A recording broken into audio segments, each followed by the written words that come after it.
Good morning, Mr. President. We're going to discuss the Conventional Arms Transfer Policy and Treaty. This is seeking to strengthen partnership, which will preserve and extend global influences.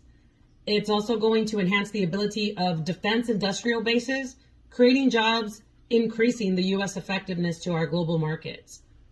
The time to shape what comes next is now. We are in a competition and we need to have the major power. Part 1 is going to include mutual treaties and other international agreements listed by country or international entity. Part 2 lists mutual treaties and other international agreements to which the U.S. is already party. Mr. President, we have to begin safeguarding American interests not only in our home, but abroad as well. With this Conventional Arms Transfer and Policy Treaty, we can organize the Biden administration's approach, sending a significant gesture not only to our allies and partners, but to our rivals as well, that the U.S. intends to take bigger responsibilities in securing security. We need to obtain 3 or more countries that are willing to work with us and together on issues that are a global priority, setting new regulating frameworks in technology, cyberspace, trade, and economics. To do that, we first must caution against mixing different threats merely because they all involve technology through data. Second, we look into cybersecurity through the view of economics, which can offer important insight into recognizing vital policy opportunities. Finally, we're going to create a structure outlining power and management roles within the Biden administration.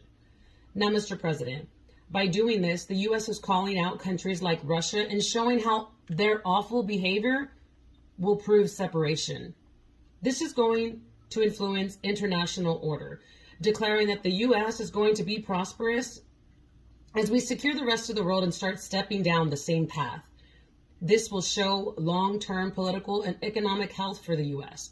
and show those other countries that are not desiring to change that they will not manage to enjoy comparative peace or prosperity. The U.S. will show that competition and cooperation is a competitive world, but it is that which will impact cooperation and how the need for it affects competition. We cannot accomplish all of our objectives without collaboration. The wide range of diversity of threats remains clear and in question of what the ideal level of securing security is. The U.S. will promote investment and cooperation with incentives that those who collaborate will not have to bear expenses and risk alone.